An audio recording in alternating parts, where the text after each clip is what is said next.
नमस्कार प्यारे बच्चों, स्वागत है आप सबका। एनवायरनमेंट की आज ये सेकंड क्लास है और आज की इस क्लास में हम लोग देखो आपके सामने क्वेश्चन है, निम्न में से कौन अजैविक दशाओं से संबंधित है। ये आपका एग्जाम में क्वेश्चन पूछा गया है। अभी क्या करना है, मैंने आपको कल बताई थी एक बात कि जब हम एनवायरनमेंट पढ़ेंगे तो एनवायरनमेंट पढ़ने में सबसे पहले हम आपको एक क्वेश्चन देंगे जो कि एग्जाम में आया होगा। अब हमें देखना है कि इस क्वेश्चन को कैसे सॉल्व करेंगे, प्लस जो हमने पीछे कल की क्लास में एक टॉपिक बताए थे उन टॉपिक से रिलेटेड ये क्वेश्चन होगा जो आज हम करने वाले हैं। अभी आप देख लीजिएगा, इनमें से निम्न में से कौन अजैविक दशाओं से संबंधित है। अगर आपको इसका आंसर पता है तो बहुत अच्छा है, अगर नहीं पता है तो इस क्लास के बाद आपको आज ये इसका आंसर पता चल जाएगा।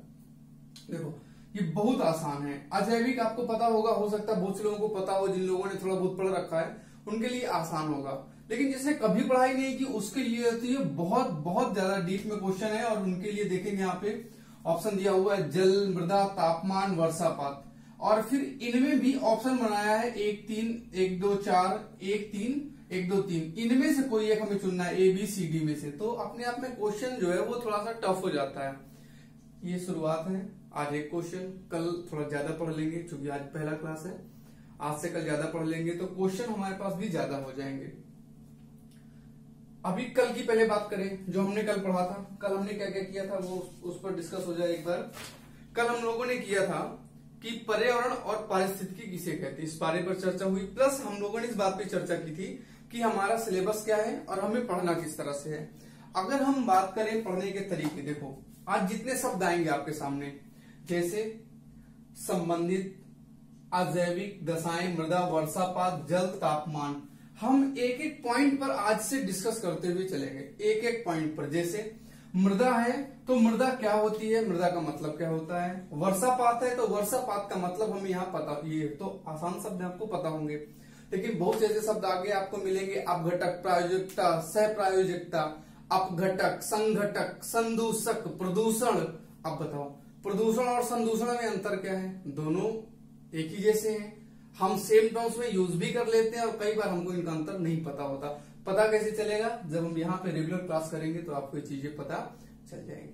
अभी क्या करना है, कल का आपको एक बार रिवीजन कर लेना है कि हमने कल क्या क्या किया था। हमने किया था पर्यावरण पारिस्थितिकी और देखा था पर्यावरण का मतलब क्या है। हमारे चारों तरफ की जो भी चीजें उन्हें हम पर्यावरण कहते हैं, और जब उन चारों तरफ की चीजों का हम अध्ययन करने लगते हैं तो उसे पारिस्थितिकी कहा जाता है। उसे क्या कहा जाता है? पारिस्थितिकी कहा जाता है। ये चीजें हमने पढ़ी थी।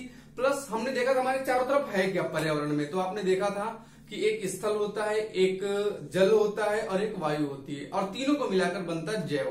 तो हमारे यहाँ पे 4 टॉपिक बने थे। स्थल मंडल पढ़ना है, जल मंडल पढ़ना है, वायुमंडल पढ़ना है, और जब इनको हम एनवायरमेंट के सेंस में पढ़ेंगे तो जलीय पारिस्थितिकी, जलवायु मंडलीय पारिस्थितिकी और स्थलीय पारिस्थितिकी, ये 3 टॉपिक बनेंगे। इन तीनों टॉपिक में जो भी समस्या है वो इसी से रिलेटेड प्रदूषण हो जाएगा, परिवर्तन हो जाएगा, और ये आपके अपने चौथे और 5वें टॉपिक हो जाएंगे। इनसे समाधान कैसे हो, इनमें समस्याएं कौन कौन है, ये आपका अंतिम टॉपिक था। तो अभी क्या करना है, आपको मैंने पहले ही बताया था पेन कॉपी लेकर बैठना है। अभी आपके पास पेन कॉपी है तो हम आगे इसको कंटिन्यू करेंगे। कल हमने पढ़ा था, लेकिन हमने कल एनवायरमेंट का जो है वो डिफिनीशन नहीं किया था। ये क्वेश्चन यहीं पे छोड़ रहा हूं, ठीक है। इसका मैं आंसर नहीं बताऊंगा, आंसर आपको खुद पता करना है कि इसका आंसर क्या होगा। ये आपको कब पता चलेगा? जब आप पूरी क्लास कर लोगे तो इसका आंसर आपको खुद ही पता चल जाएगा, है ना। हम अपना काम करते हैं। आज से बेसिकली आपकी क्लास शुरू होगी, हम लोग आज से ही वो चीजें शुरू करेंगे।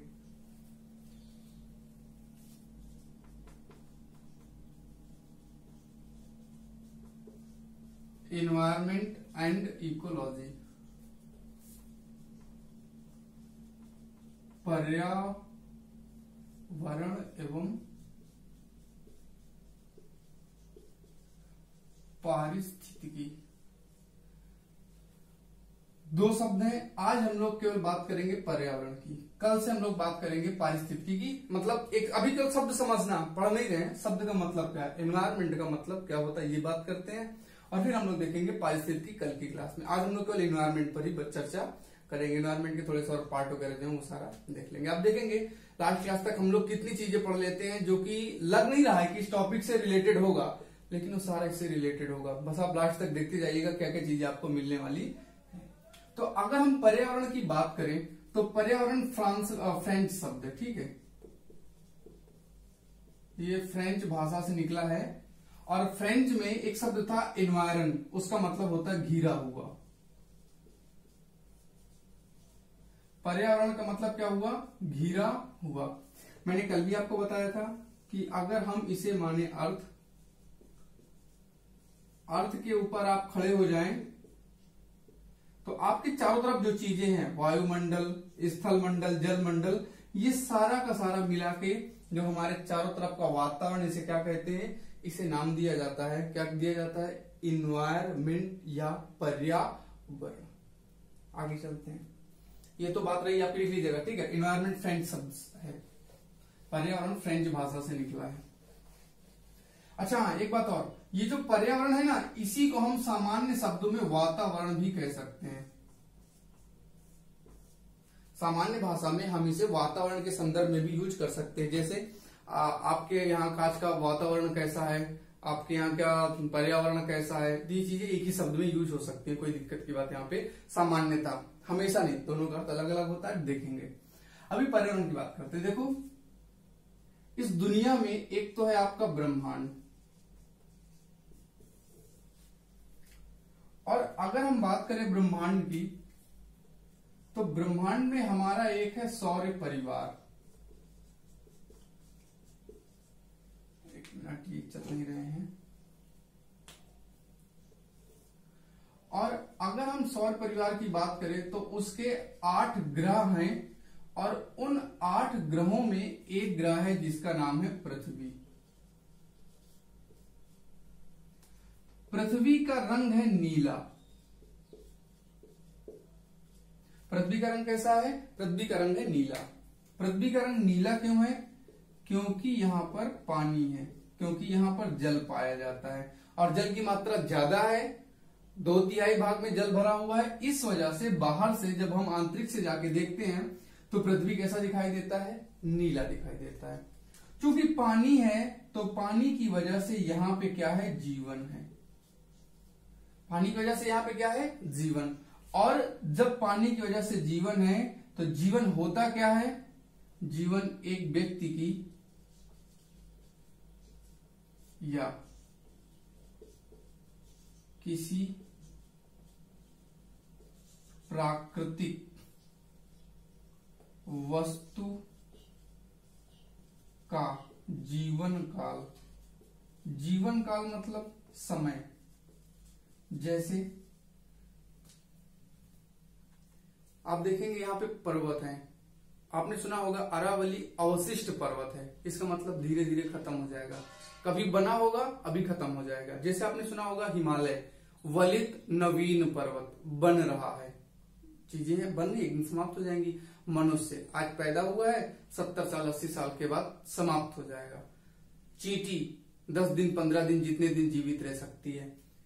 ये जो जीवन है, ये जो हमारी उम्र का जो समय है, पैदा होने से मरने के बीच के जो टाइम होता है उसे जीवन कहा जाता है, लाइफ कहा जाता है। और ये जो लाइफ है, ये लाइफ केवल और केवल कहां पर है? ये केवल और केवल पृथ्वी पर संभव है, या ये केवल धरती पर पाई जाती है। और चूंकि यहां पर पृथ्वी है और पृथ्वी नीला है पानी की वजह से, और जीवन का आधार है पर्यावरण। कोई भी व्यक्ति जीवित रहता है तो उसे जीने के लिए चाहिए भोजन, स्थल उपलब्ध कराता है, जीने के लिए सांस चाहिए, ऑक्सीजन हमें चाहिए, कौन उपलब्ध कराता है? वायुमंडल। हमें जीने के लिए पानी की आवश्यकता होती है, खाने के बिना तो कुछ दिन रह लोगे, लेकिन ऑक्सीजन और पानी के बिना नहीं रह सकते, हमें जल की जरूरत होती है। और ये तीनों से मिलकर बना है पर्यावरण। पर्यावरण का मतलब क्या हुआ? पर्यावरण में कल भी हमने यही 3 चीजें देखी थी। पर्यावरण में एक तो आपका है जल, वायु और स्थल, और चूंकि पृथ्वी में ये तीनों चीजें पाई जाती हैं, इसी वजह से पृथ्वी में क्या होता है? जीवन होता है।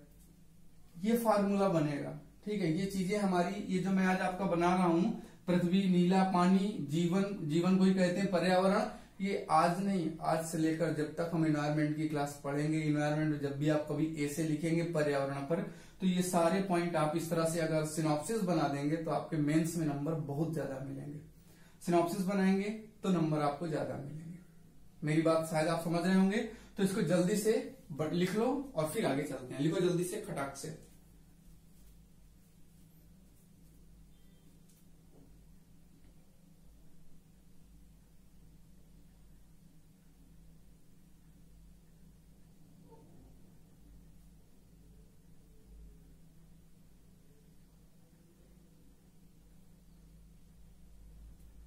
चलिए आगे चलते हैं।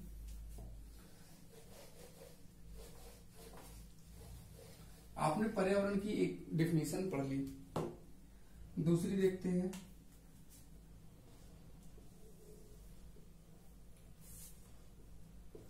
पर्यावरण के अर्थ देखते हैं। पर्यावरण का अर्थ क्या होता है? आसपास।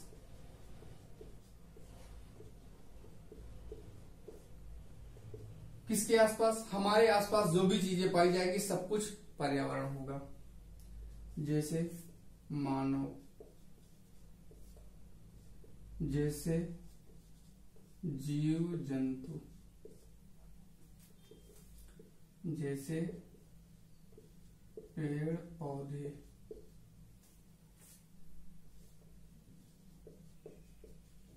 वनस्पतियां,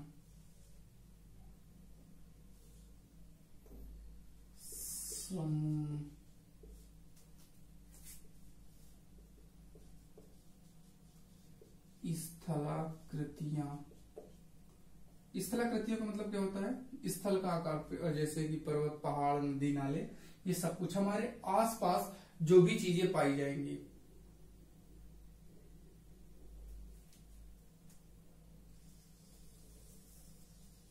ये सारे के सारे पर्यावरण के अंग हैं। ये क्या है? पर्यावरण के अंग हैं। बिना इनके पर्यावरण हो ही नहीं सकता। ये चीजें जब तक नहीं होंगी तब तक पर्यावरण नहीं बनेगा। इसमें वायु है गया, वायु और पानी भी जोड़ लीजिएगा तो ये हो जाएगा। पर्यावरण की एक डेफिनेशन दी गई है,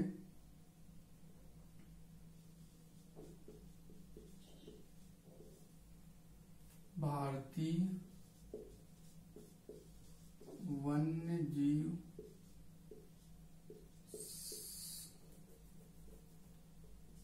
एवं पर्यावरण संरक्षण अधिनियम 1986। पर्यावरण संरक्षण एक एक्ट बनाया गया, एक नियम बनाया गया 1986 में। इसमें भी कुछ पर्यावरण की डेफिनेशन दी गई।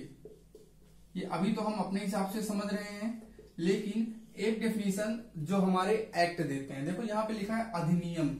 अधिनियम का मतलब क्या होता है? ऐसा कानून जो लोकसभा राज्यसभा से पास हो गया है और जिस पर राष्ट्रपति का साइन हो गया है, जो पूरी तरह से हमारे देश में लागू है, उसे हम अधिनियम के नाम से जानते। से क्या कहते हैं? अधिनियम। किसे अधिनियम कहते हैं? जिस पर राष्ट्रपति के हस्ताक्षर हो गए हैं, लोकसभा और राज्यसभा से पारित हो गया है, उसे हम क्या कहते हैं? उसे हम कहते हैं अधिनियम। तो इस अधिनियम में क्या क्या चीजें होंगी? इसका मतलब है किसी, इसमें जो डेफिनेशन दी गई है, किसी जीव के चारों तरफ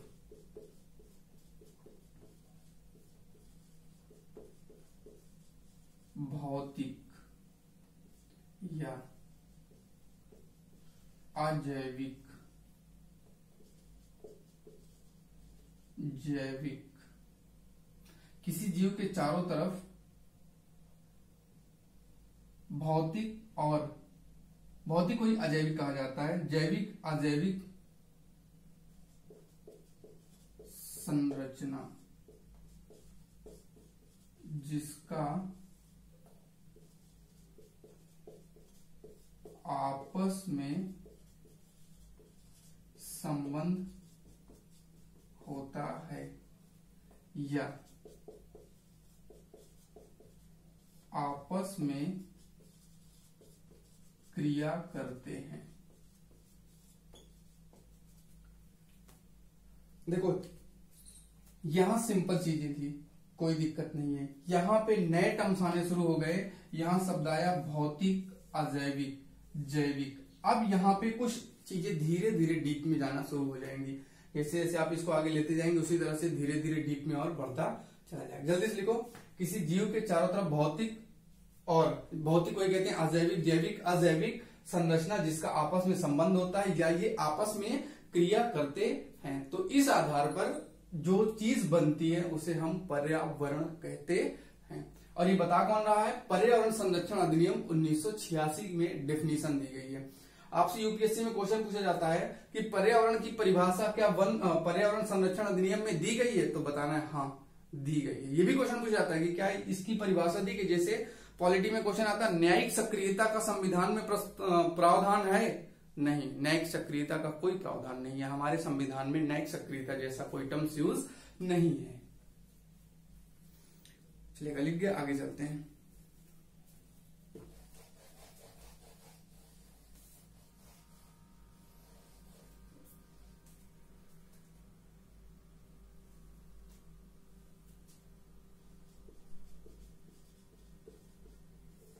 पर्यावरण के घटक, आपने यहां पे देखा जैविक, अजैविक। घटक मतलब ये किस तरह के होते हैं। पर्यावरण कितने प्रकार का होता है? पर्यावरण दो प्रकार का होता है, एक को कहते हैं जैविक, एक को कहते हैं अजैविक। जो जैविक घटक होते हैं उनमें क्या क्या आता है, यही क्वेश्चन पूछा था ना कि अजैविक घटक में क्या क्या चीजें शामिल हैं, जैविक घटक में क्या क्या चीजें शामिल, तो वो देख लेते हैं। जैविक घटक में दो चीजें हैं, केवल और केवल दो चीजें होती हैं। एक होता है जीव जंतु और एक होता है वनस्पति, मतलब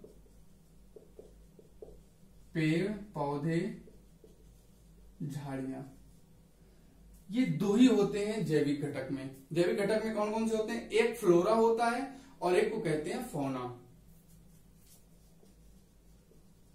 इसे फौना कहते हैं और इसे फ्लोरा कहते हैं। ये दोनों शब्द बहुत इंपॉर्टेंट हैं, फौना और फ्लोरा। फौना मतलब जीव जंतु से रिलेटेड, वो कितना भी छोटा जीव हो, बैक्टीरिया हो, वायरस हो, कोई भी छोटा से छोटा जीव जिसमें आत्मा है, हाँ? और वनस्पति का मतलब जो चल सकता है, चल सकता है मतलब जो बढ़ता है, जिसमें उम्र होती है, जैसे पेड़, आम का पेड़, महुआ का पेड़, ये सारी चीजें। अजैविक घटक में क्या होते हैं? अजैविक घटक होते हैं तीन प्रकार के। फिर आप कहोगे हर बार बार वही चीजें आ रही हैं, तो देखो यही चीजें हमें बार बार ना हमें नंबर दिलाएंगे। आप ऐसे ऐसे लिखोगे ना तो आपको बहुत सारे नंबर मिलेंगे, क्योंकि यहाँ पे वैज्ञानिक दृष्टिकोण लगा हुआ है।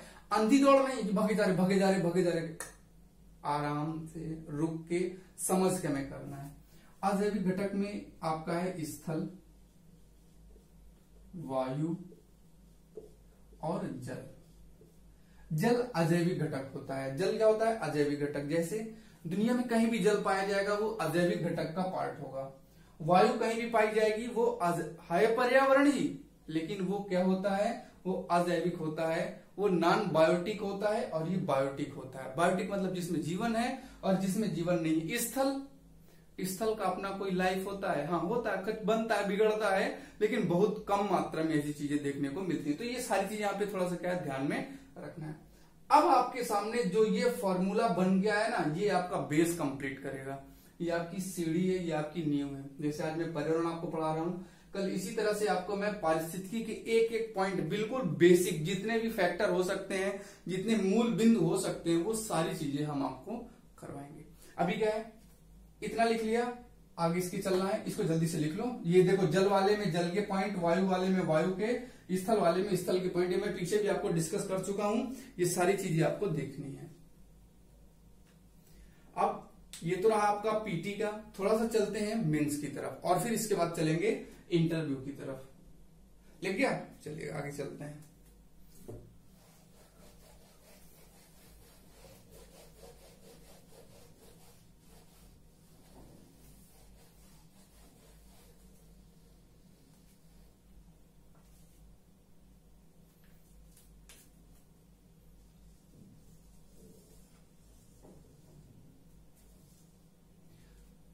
मैप से तो शायद आप पहचान गए होंगे कि हम लोग भारत की बात करने जा रहे हैं।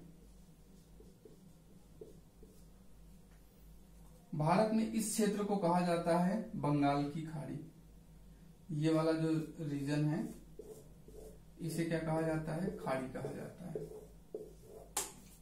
यहां पे कौन सा सागर है? यहां पे हिंद महासागर है। कौन सा है? हिंद महासागर। आपको एक बात बता दूं, भारत में 28 राज्य हैं और 8 केंद्र शासित हैं। दमन, दीव, दादर, नागर हवेली को मर्ज कर दिया 26 जनवरी 2020 को। अब अगला क्वेश्चन आता है कि इसे खाड़ी कहते हैं। खाड़ी क्यों कहते हैं? खाड़ी क्या होता है? खाड़ी का मतलब ऐसी जगह जो 3 तरफ से स्थल से घिरा हो। 1, 2, 3, इधर म्यांमार है, 3 तरफ से घिरा है, इस वजह से हम इसे क्या कहते हैं? खाड़ी कहते हैं। क्योंकि यहाँ पे बंगाल नाम का देश है और यहाँ पे बंगाली लोग रहते हैं, तो इसलिए बंगाल की खाड़ी के नाम से जाना जाता, बे ऑफ बंगाल। कोई दिक्कत? कोई दिक्कत नहीं। हमने इसको क्यों यहाँ पे लिखा? क्योंकि हमें यहाँ पर्यावरण जोड़ना है। पर्यावरण कैसे जोड़ेंगे?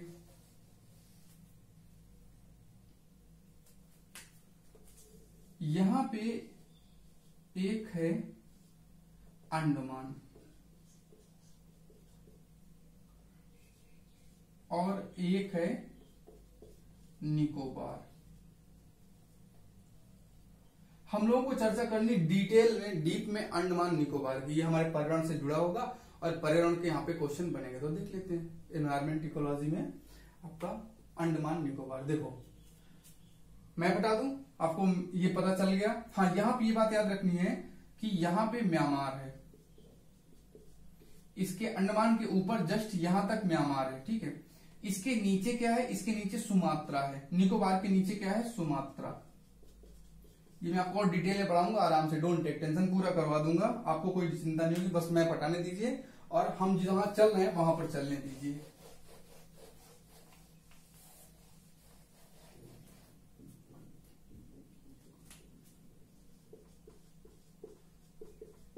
अंडमान निकोबार। अगर आपको मैं बताऊं अंडमान निकोबार की बात, तो अंडमान निकोबार में लगभग 250 प्रकार की प्रजातियां हैं। किसकी? जलीय। अगर हम अंडमान निकोबार की बात करें तो अंडमान निकोबार में 350 प्लस द्वीप हैं। द्वीप का मतलब ऐसा लैंड, ऐसी जमीन जो चारों तरफ से पानी से घिरी है, किसी से जुड़ी नहीं, उसे क्या कहते हैं? द्वीप कहते हैं। यहां पर 350 द्वीप में से 38 ऐसे द्वीप हैं जिनमें लोग रहते हैं। इनमें लोग रहते हैं। यहां 80 से ज्यादा सरीसृप हैं। सरीसृप मतलब जो रेंग कर चलते हैं, सरीसृप कहा जाता है। सरीसृप मतलब जो रेंग कर चलते, जमीन में रगड़ रगड़ के चलते हैं, उन्हें क्या कहा जाता है? उन्हें सरीसृप कहा जाता है। यहां पर 250 से ज्यादा पक्षी पाए जाते हैं। पक्षी प्रकार, पक्षी मतलब हवा में उड़ने वाला जीव, जानवर, या जो भी आप समझो। 250 से ज्यादा प्रकार के यहाँ पे पाए जाते हैं। और यहाँ पे क्या पाया जाता है? चलिएगा, और तो यहाँ कुछ नहीं पाया जाता। हाँ, यहाँ पे जनजातियां पाई जाती हैं। जनजातियां जो इंपॉर्टेंट है, जैसे जारवा, जैसे यहां पे पाई जाती है सेंटलीज, और बहुत सी जनजातियां पाई जाती हैं यहां पे। ठीक, कोई दिक्कत नहीं, हमें भी कोई दिक्कत नहीं, बहुत अच्छा है। सब लोग खुशी से रह रहे हैं, अपना जी खा रहे हैं, जो भी जैसे है। जब अंडमान निकोबार जो था, इसमें एक हाईवे बना दिया गया। क्या बना दिया गया? National highway. नाम था Andaman truck road. Andaman truck road. इसकी लंबाई थी 350 प्लस किलोमीटर की। अगर हम अंडमान निकोबार की बात करें तो यहां पर 9 नेशनल पार्क हैं। नेशनल पार्क मतलब बड़े बड़े यहां पर जानवर रहते हैं। यहां 96 वन्य जीव अभ्यारण्य है। मतलब वन्य जीव अभ्यारण्य और नेशनल पार्क का मतलब ये लगभग पूरी तरह से भूमि जानवरों के लिए है। वहां इंसानों का बहुत कम वास होना चाहिए। पूरी की पूरी वहां जो है जैसे शेर, चीता, इस तरह के जो वहां पे हैं वही लोग रह रहे हैं और उनको ही वहां पे रहने देना चाहिए। बाघ, चीता, लोमड़ी, इस तरह के जीव वहां पाए जाते हैं। हिरण वगैरह की बहुत सारी प्रजाति है, तो ये सब पाए जाते हैं। जंगल है, इंसान कम रहते हैं क्योंकि 38 में इंसान रहते हैं तो कोई दिक्कत की बात नहीं, बाकी में सब लोग रहते हैं। लेकिन जिन 38 में रहते हैं वहां भी बहुत सारे जीव जंतु रहते हैं। और जब आप अंडमान निकोबार में एक हाईवे बना दोगे तो यहाँ पे जंगल खत्म हो जाएगा। अब अगर जंगल खत्म हुआ तो ये जो आपने वन्य जीव अभ्यारण्य और नेशनल पार्क बनाए हैं इनमें रहने वाले जीव क्या होंगे? पारिस्थितिकी असंतुलन हो जाएगा। पारिस्थितिकी मतलब पर्यावरण के जो जीव जंतु हैं उनकी रहने की जगह कम हो जाएगी, तो वो अपने लिए अनेक गंदे कदम उठाना शुरू कर देंगे, जैसे गांव से शहर की तरफ जाना, मूवमेंट करना शुरू कर देंगे। अभी गांव से शहर जाएंगे, जंगल से शहर जाएंगे तो फिर इंसान और जानवरों को आपस में मिलाप होगा, तो फिर जीतेगा कौन? जाहिर सी बात है कि यहाँ पे इंसान जीतना शुरू हो जाएगा। और जब इंसान जीतेगा तो इनकी संख्या में कमी आ जाएगी और पारिस्थितिकी असंतुलन होना शुरू हो जाएगा। परिणाम क्या हुआ इस हाईवे का कि यहाँ पे जो सरीसृप हैं इनमें, पक्षियों में और जो जनजातियां हैं इनमें लगभग 25% ऐसे हैं जो स्थानीय हैं, स्थानिक हैं। 25% ऐसे यहाँ पे लोग रहते हैं, 25% ऐसी जनजाति है, 25% ऐसे जीव जंतु पेड़ पौधे हैं जो केवल अंडमान में ही पाए जाते हैं, दुनिया में और कहीं नहीं पाए जाते, केवल अंडमान निकोबार में ही पाए जाते हैं। 25% यहाँ पे जो टोटल है उनका 25% केवल वही है। और अगर आपने पर्यावरण प्रदूषण किया और हिमालय पिघला, आपके अंटार्कटिक महासागर पिघले तो बर्फ का पानी समुद्र में जाएगा और अगर समुद्र में गया तो इनके रहने की जगह धीरे धीरे क्या होती जाएगी? कम होती जाएगी। अब अगर इनके रहने की जगह कम होगी तो जीव जंतुओं के शिकार की जगह कम होगी और अगर शिकार की जगह कम होगी तो फिर धीरे धीरे मरने लगेंगे, उनकी संख्या क्या हो जाएगी? कम हो जाएगी। भगवान ने हमें जीवन दिया है अपने पेट पालने के लिए, लेकिन उसका गलत प्रयोग करने के लिए नहीं दिया कि हम उसका मिस यूज करें, अपनी चीजों को ज्यादा प्रयोग करने लगे, ज्यादा हम क्या हो जाएं? भंसक हो जाएं। जीव जंतु को भी जीने दो, क्योंकि वो जिएंगे तो आप जियोगे, अगर वो सारे मर गए तो आप भी मरने से बचोगे नहीं। क्योंकि अगर एक दिन अंडमान खत्म होगा तो जाहिर सी बात है एक दिन बंबई भी खत्म होगा और धीरे धीरे पूरा भारत भी इसी तरह से समुद्र में डूब जाएगा। तो इसके लिए जरूरी है कि हम इनका क्या करें? सुरक्षा करें, हम इनकी संरक्षा करें। इसके लिए जरूरी है कि हमें पर्यावरण और पारिस्थितिकी का ज्ञान होना चाहिए। ये पर्यावरण था, ये पर्यावरण था और इनकी जो हानि हो रही है वो क्या हो गई? पारिस्थितिकी। और जब इसमें असंतुलन आया तो वही हमारा मेन टॉपिक हो गया इंटरव्यू का कि इसके लिए अगर हम आपको अंडमान निकोबार का प्रशासक बनाकर भेजते हैं तो आप वहां कौन सी रणनीति अपनाओगे जिससे वहां के जीव जंतु को लाभ हो, आसानी हो? बात समझ में आई? बहुत बढ़िया। अभी क्या करना है ये तो आपने लिख लिया होगा। कुछ और चीजें, जब आप अंडमान निकोबार पढ़ रहे हो तो अंडमान निकोबार से क्वेश्चन आते हैं, क्वेश्चन करेंगे। अंडमान निकोबार में सबसे ऊपर एक कोकोलैंड, ये कोकोलैंड म्यांमार का है। कोकोलैंड किसका है? म्यांमार का। कोको के बाद शुरू होता है आपका अंडमान निकोबार। इनके दोनों को अलग करने वाली एक संरचना है जो दोनों को अलग करती है, म्यांमार को अंडमान निकोबार से अलग करती है। इसे कहा जाता है कोको स्ट्रेट या कोको जल संधि। कोको जल संधि का मतलब इधर समुद्र का पानी इधर वाले समुद्र से मिल रहा है, ये पानी आपस में जब मिलता है तो इसे क्या कहा जाता है? जल संधि कहा जाता है। कोई दिक्कत? कोई दिक्कत नहीं। इसके बाद शुरू होता है आपका अंडमान।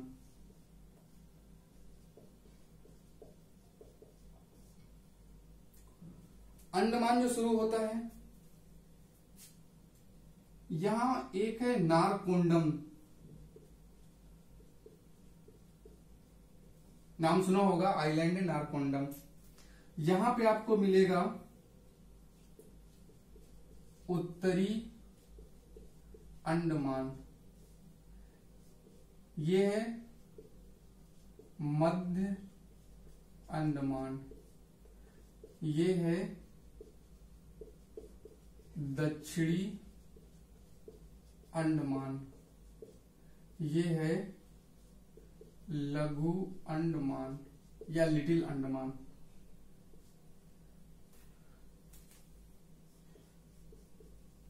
अंडमान के बाद फिर से एक संरचना है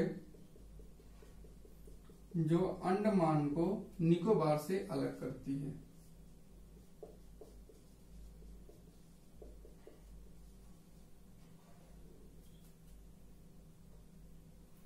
इसमें से कुछ बहुत सी इंपॉर्टेंट चीजें हैं।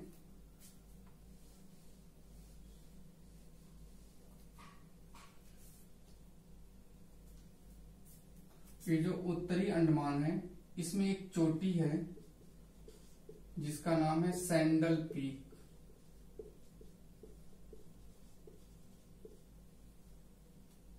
मध्य मंडल में एक ज्वालामुखी है, मध्य अंडमान में ज्वालामुखी, जो कि भारत का एक अकेला ज्वालामुखी है जिसका नाम है बैरन।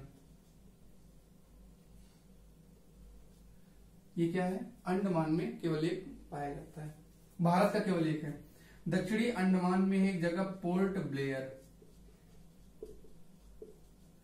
आपको एक चीज बतानी है अपनी तरफ से कि ये जो पोर्ट ब्लेयर है, इस पोर्ट ब्लेयर का मतलब क्या है, ये पोर्ट ब्लेयर किस काम में आता है। देखो मेरी राइटिंग अच्छी नहीं है लेकिन मैं बोलता बहुत अच्छा हूं, इस बात का मुझे थोड़ा सा एहसास है। तो आपको क्या करना है, ये चीजें याद रखनी है।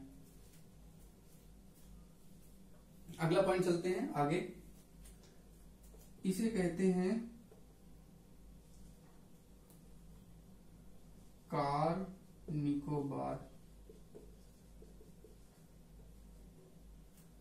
जैसे ऊपर आपका अंडमान है उसी तरह से इसमें एक होता है कार निकोबार, एक होता है लघु या लिटिल निकोबार, एक होता है कार निकोबार, एक होता है लघु निकोबार और एक होता है ग्रेट निकोबार। ये तीन होते हैं निकोबार में। निकोबार के नीचे यहाँ पे बहुत बड़ा सागर है, उस सागर के बाद एक देश है उसका नाम है सुमात्रा। तो ये आपसे यूपीएससी में क्वेश्चन पूछा गया है कि निकोबार के बाद कौन सा देश है। ऑप्शन है जारवा, इंडोनेशिया, सुमात्रा। क्वेश्चन है 2016 का यूपीएससी आईएएस पेपर पीटी में। एक क्वेश्चन पहले बताया था और एक क्वेश्चन ये आपका क्वेश्चन पूछा गया है कि निकोबार, अंडमान निकोबार के बाद कौन सा देश है, वो सुमात्रा है। याद रखेंगे, गलत नहीं कीजिएगा। ये यहां से हर जगह से क्वेश्चन आता है, ठीक है। ये आपसे पूछेगा, ये एसएससी में नहीं पूछेगा कि मध्य अंडमान में ज्वालामुखी बैरन है कि कहाँ पे। बैरन ज्वालामुखी पे डीप में क्वेश्चन आया है कि कहाँ पाया जाता है, कितने सब कुछ है। 2018 के यूपीएससी में पूछा गया है बैरन ज्वालामुखी में। बहुत डीप में लगभग 4 ऑप्शन दिए थे या 3 ऑप्शन दिए थे, उनमें से कितने सही हैं ये बताना था आपको आगे। और ये बताना है कि जो ग्रेट निकोबार है, ग्रेट निकोबार के सबसे लास्ट में एक पॉइंट होता है ये यहाँ पे, जिसे कहा जाता है इंदिरा पॉइंट। ये भारत का अंतिम बिंदु है जो 6.4 डिग्री नॉर्थ अक्षांश या लैटिट्यूड पर है। मतलब भारत का जो सबसे निचला बिंदु है वो 6.4 डिग्री नॉर्थ है। अभी 6.4 डिग्री नॉर्थ के पृथ्वी को आधा बाट के ऊपर वाला 6.4 होता है, इतना आपको पता होगा। और अगर सौभाग्य रहा तो ज्योग्राफी पढ़ाऊंगा तो ये भी आपको सब बता दूंगा, लैटिट्यूड क्या होता है, अक्षांश क्या होता है। तो याद रखना है ग्रेट निकोबार में इंदिरा पॉइंट, इसे पिग्मेलियन पॉइंट भी कहते हैं। कुछ दिन पहले डूब गया था, अभी फिर से ऊपर आ गया है, अच्छा हुआ कि ऊपर आ गया। ये जो इतनी चीजें हैं ना, इनमें से इसके बारे में ये जो समस्याएं आई, ये जो जनजाति है ना, इनकी संख्या कम होने लगी।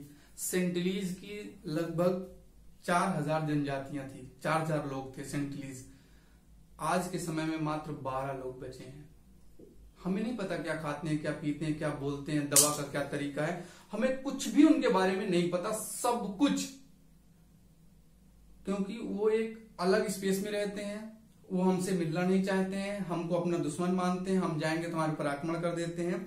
लेकिन उनकी संख्या जो सैटेलाइट से पता चली वो 12 के लगभग पता चली। इसका मतलब क्या ये समाप्त हो जाएंगे? क्या इनकी संस्कृति, क्या इनकी सभ्यता समाप्त हो जाएगी? इसके लिए एक संस्था है जिसका नाम है यूएनडीपी। यूएनडीपी ने बहुत सारा इसमें डिटेल में बताया, यूएनडीपी ने, उस पर थोड़ा सा बात करते हैं। यूएनडीपी ने अपनी एक रिपोर्ट बनाई और उस रिपोर्ट में अंडमान निकोबार के बारे में बताया। इससे पहले कि मैं आपको ले चलूं आगे, आपको यूएनडीपी के बारे में बता देता हूं। 1965 में बना था यूएनडीपी। यूएनडीपी का मतलब यूनाइटेड नेशन डेवलपमेंट प्रोग्राम, संयुक्त राष्ट्र विकास कार्यक्रम, संयुक्त राष्ट्र विकास कार्यक्रम। लिखते जाओ, ये क्वेश्चन आते हैं। इसका हेडक्वार्टर है न्यूयॉर्क में।